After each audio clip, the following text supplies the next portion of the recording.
Čaute, pozdravujem z posledného kola v Endure z Bratislavy. Dneska nás čaká dlhý deň, 6 RZ. Trate vyzerajú, vlastne jedna je taká dlhšia, ale ostatné sú v podstate skoro o tom istom. Plynulé točky odklonené, prach, nejaké skoky, takže dlhé rovinky na šlapanie, takže nebude to ani pre mňa ľahké a snáď všetko dobre dopadne a užijeme si ten pretek najlepšie ako sa dá a príde konečne oddych po dlhej sezóne.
Posledný závod sezóny práve skončil a skončil som na 2. mieste.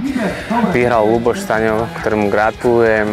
Nestačil dnešný čas na to, aby som vyhral, keďže Bratislava je naozaj špecifická tým, že tie trate sú veľmi rýchle, odklonené točky, polož není až taký pevný, je tam veľa štrku, takže človek nevie maximalizovať niektoré miesta, ktoré by mohli ísť možno rýchlejšie, ale to si až každý vyhodnotí po preteku, keď vidí ten čas.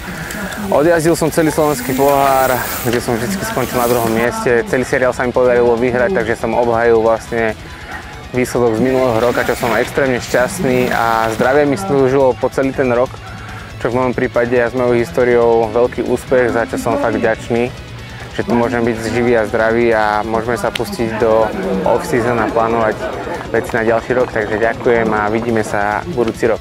Mne sa šlo dobre, bol tam pár chýb, ale to bohužiaľ nejde bez chýb jazdiť, je 18 minút, takže to bolo fajn. Podarilo sa mi vyhrať, RS-ky boli hodne šlapavé, posledná RS-ka bola z kopca, čo mi vyhovuje, ale ušlapal som to, myslím si, že v pohode. Skôr horšie bol ten podklad, bol hodne prach a taký nadrolený, tým pádom to hodne šmykalo, ale všetkých, takže máme to rovnaké. No. Tak máme po finále posledného kola slovenského pohára v Endure tu v Bratislave. Podarilo sa mi vyhrať kategóriu e-bajky, takže sa veľmi teším, že som z minulého roka obhájil. A opäť bolo počasie veľmi dobré, aj keď trošku chladno, ale bez dažďa. A trate boli veľmi suché, čo sa mi aj vypomstilo. Na 6 som absolvoval jeden pád, našťastie ostatné RZ som šiel dobre a vozilo sa mi celý víkend parádne. Je to trošku oddych po zjazdovej sezóne, ale veľmi príjemné zakončenie. A keďže som išiel iba tieto preteky, tak je to môj jediný výsledok tento rok, ale opäť to bolo veľmi, veľmi dobré a ďakujem za super zorganizované preteky. Dobrý víkend.